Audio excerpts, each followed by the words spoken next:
Hello and welcome to VIT Today's The Next Step. We have with us Malaika Gupta. She's currently working as a software engineer at Cisco and was recently accepted into Columbia University to pursue her master's. Malaika, welcome to the show.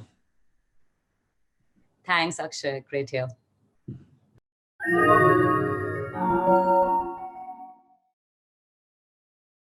Great. So moving on to my very first question and opening this interview with a quick flashback. So what were your expectations as a fresher when you joined? What was where did you receive a cultural shock and more about your experience at the clubs and chapters? Okay, so to be honest, I entered college like a blank paper, open basket, like to be filled with experiences, meeting people, because I just wanted to come out of a college as a more enriched, fulfilled individual, a better version of myself in any possible or every possible area I could think of. And this is what I was looking forward to my college experience. And my college experience has been a great journey, but one two things which I would mention I did not do or I would want to focus other people do it is that I had little less participation in tech clubs, and second being I was always inhibited by participating in hackathons. But actually hackathons proved to be a great learning platform which we don't realize at first, and this is what I wanted to point out. So yeah, these two things. Nice. A small follow-up to that would be, one of the basic myths would be that, people who are good at co-curriculars aren't good at academics and vice versa. And since you're good at both, how would you like to break the myth? So I think I would say a optimal balance of co-curricular and extracurricular and along with academics you're taking in a semester. Like I had approached it in a way that my academics weren't very, was not very heavy, and same on the part of extracurricular. I wanted a mix of subjects of both heavy and light at the same time for extracurricular, so I can excel in both and not just be mediocre in each of them, and that is how I think I sailed through both of it. Okay, great. So moving on to the college admission segment, which is also a crucial part. So I'll take up names of some, important factors, and I would, like you to share your experience associated with it. So first being internships. Okay, so I think internships are equally important to your as much as your academics and undergrad degree, because internships give you that real taste of industry job and what work are you going to face like. And academics is not academics projects is so much different than your internships, and my internships has been packed full of learning, and the amount of learning and the amount of different skills that I've picked up in my small 2 months 6 month internship has been great, and has really helped me for in my job as well, and as I'm growing in my skill set and as to what I should look forward in my job. So internships is really important, and I had 3 internships in my bag, and I think you should do as many internships as possible in your undergrad journey. Cool. Second, cover letter. I think resume need to be very specific to the place that you're applying to, be it your higher studies or your company. So if you're applying for a data science job, you should have projects based around that. If you have software development job, your projects should be based on software development projects that you've done on. And Mm, similarly for your college specific also, I think so. My main pointer would be it should be specific and not a general one. cool. Third is SOP, statement of purpose. Yeah, so on the similar lines, SOP should be based on what kind of students is the college expecting, Mm. or what kind of students college want in that university, and your SOP should be based around that as to how you're going to fulfill your dream using that college facilities, and that should be really important. That should be an important part in your SOP. How much like time did you take, or spend for writing your cover letter in SOPs? How was that process like? So I focused one university at a time, and I built my resume and my SOP for that university. So it took around 15-20 days for one university, focus on that and finish that. So I did not combine universities because I wanted to focus on one university and specific to that. So yeah, that's how I Cool. approached it. Next question is, would you prefer like choosing the right college over the right course or vice versa?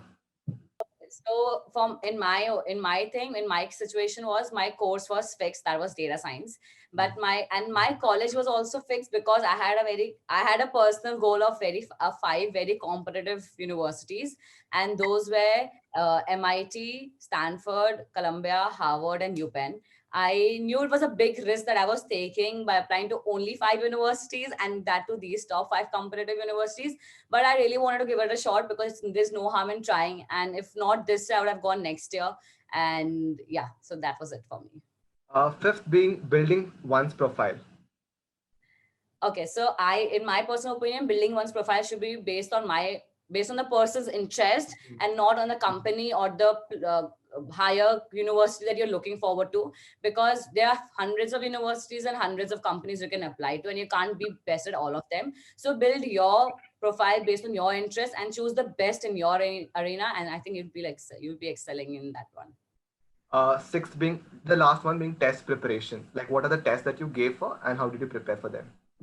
So I had given two tests. I was GRE and TOEFL, and I did not get good scores in my first attempt at GRE. I got a 313, and that was Hmm. not par for me at all. And I knew I had to get a better one, and I again start my preparation again, and I gave my 2 months of my effort, and I started late to apply, so it was a late preparation for everything. But I think 2 months for GRE TOEFL was more than enough for me to prepare and crack it.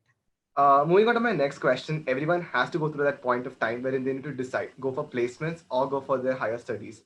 What kind of factors help you make that decision? And since you'll be having a year of work experience before you go for your masters, was it intentional or did the plan come in like after you did your work ex?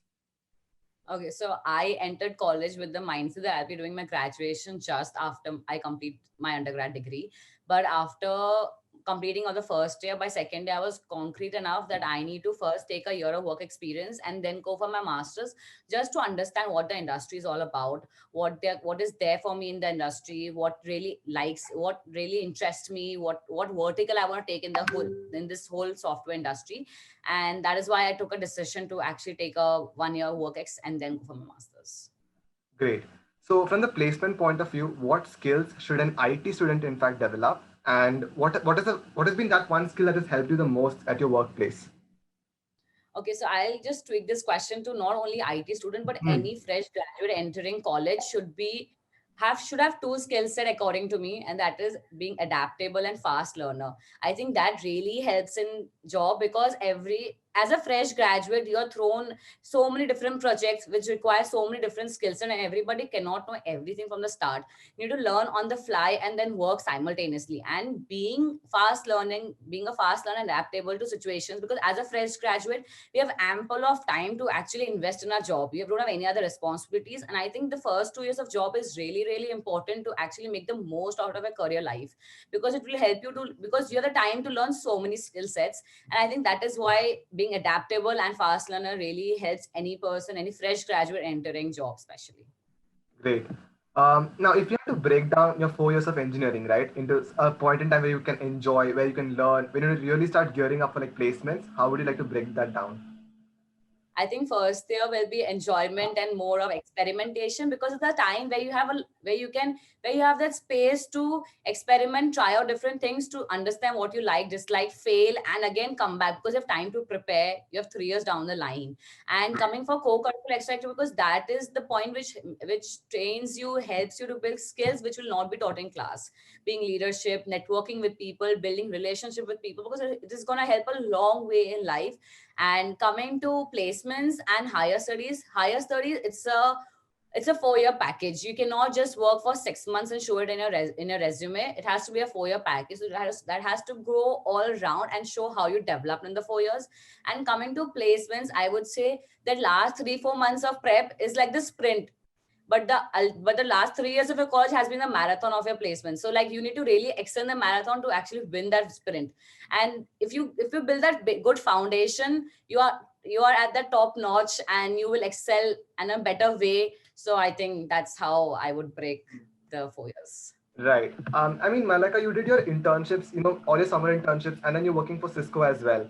So how did Cisco come into your life? Like, how is it different from Okay. others? Yeah, so this is a different story than any other placement. So I happened to be at a hackathon at Cisco, where there were around 250 to 300 students from all over the country. And after the hackathon got finished, we were announced that top 20 students will be selected for an interview. And if you click the interview, you get a summer internship at Cisco. So, and I happened to be a top 20, and it was just start of the placement season. I had just started my last prep, and I wasn't sure whether I'll be able to crack it. And I went for my interview, came out, I wasn't very sure because I did not answer all the questions correctly. I was like, no, it's not happening. But there are things which the interviewer picks up, and I left Cisco with a summer internship offer at hand, and I was elated. And I think that summer internship was such a great learning experience for me, and that proved to be, it was a hard working 2 months, and I have enjoyed every bit of it. And from there on, my 6 month internship and to a placement offer, and here I am, a software engineer at Cisco. Wow. How was the overall experience, of working, applying for colleges, getting accepted, getting rejected, the entire phase, and especially handling the pandemic last year?